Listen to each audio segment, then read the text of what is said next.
रोशनपुर नाम के गांव में चंदा और शांति नाम की जिठानी और देवरानी रहती थी। चंदा का पति बहुत पैसे वाला था। उनके पास किसी भी चीज की कोई कमी नहीं थी और उसके विपरीत शांति का पति बहुत ही गरीब और नशेड़ी था। शांति चंदा के घर में काम करके अपना घर चलाती थी। भाभी, घर पर खाने के लिए कुछ भी नहीं है। अगर आप थोड़ा खाना दे पाए तो बहुत मेहरबानी होगी। मुझे जो भी पैसे मिलते हैं वो तो आपके देवर नशे में उड़ा देते हैं। ये तुम लोगों का ना रोज रोज का ड्रामा हो गया है। अब देवर जी कमाते नहीं है तो मैं क्या करूं? तुम्हारा पति तो तुम्हारी सारी कमाई दारू में उड़ा देता है। रहने दो भूखा उसे। अरे ऐसे मत बोलिए भाभी, आप तो जानती ही हैं कि वो मन के कितने साफ हैं, पर इस बेरोजगारी के कारण उन्हें दारू पीने की लत लग गई है। अरे अपना ये रोना गाना बाद में कर लेना, पहले काम निपटा ले घर का। मेरा और टाइम खराब ना कर। जा गेहूं पीस ले, फिर तुझे कपड़े भी धोने हैं। शांति रसोई घर में जाकर गेहूं पीसने लगती है। पीसते पीसते कुछ गेहूं वहां कपड़ों में गिर जाते हैं, जिसे देखकर उसके दिमाग में एक आइडिया आता है। क्यों ना ऐसे ही थोड़े गेहूं मैं अपने पल्लू में बांधकर घर ले जाऊं, फिर एक बर्तन में जमा कर लूंगी और उसे पीसकर रोटी बना लूंगी। कुछ दिन तो ऐसे ही चलता रहा, मगर फिर एक दिन चंदा ने शांति को ऐसा करते हुए देख लिया। अरे पहले तो मुझे लगा तुम लोग बस गरीब हो, पर तुम लोग तो चोर भी हो। चोरनी कहीं की। मुझे तो लगता था तू गेहूं पिसती है, पर तू तो अपने पल्लू में गेहूं छुपा कर ले जाती है। निकल मेरे घर से। मुझे माफ कर दो भाभी, हमारे पास खाने के लिए एक दाना तक नहीं था, इसलिए मुझे ये सब करना पड़ा। अरे तुम लोग मेरे रिश्तेदार हो, इसीलिए दया कर कर तुझे मैंने अपने घर पे काम पर रख लिया, पर तू और तेरा पति हमारे खानदान का नाम मिट्टी में मिलाने पर उतारू हो चुके हैं।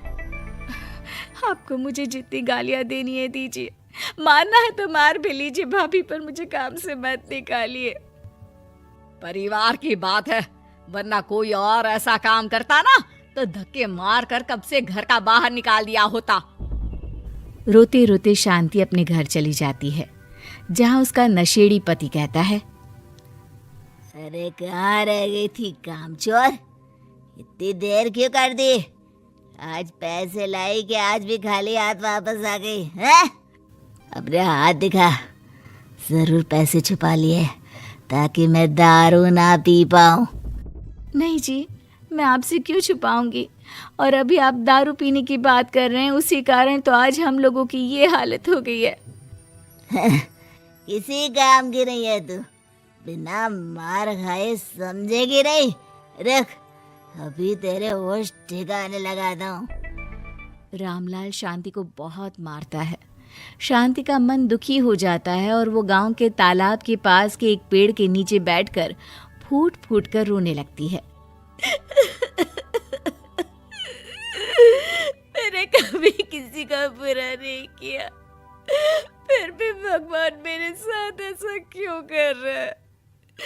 मैं तो रामलाल जी की फिक्र करती हूँ, फिर भी उन्होंने मुझे इतना मारा।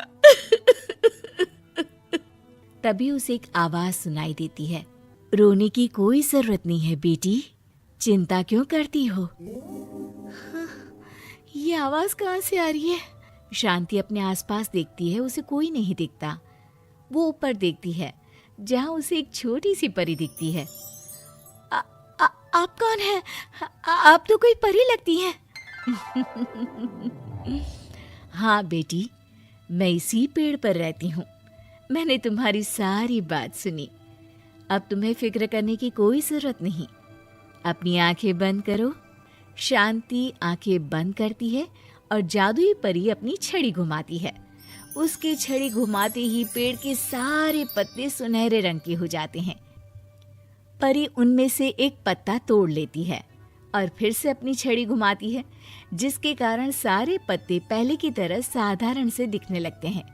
आंखें खोलो बेटा। लो, इस पत्ते को ले जाकर अपने तकिए के नीचे रख देना। ये तो एक साधारण पत्ता है, इससे क्या होगा? ठीक है, अगर आप कहती हैं तो मैं इसे रख लेती हूँ। शांति उस पत्ते को लेकर अपने घर जाती है और अपने कमरे में तकिए के नीचे रखकर सो जाती है। सपने में उसे वही पेड़ वाली जादुई परी दिखाई देती है। बोलो शांति, क्या चाहिए तुम्हें? मैं चाहती हूँ हम बहुत अमीर हो जाए और मेरे पति नशा करना छोड़ दे, उन्हें कोई काम भी मिल जाए।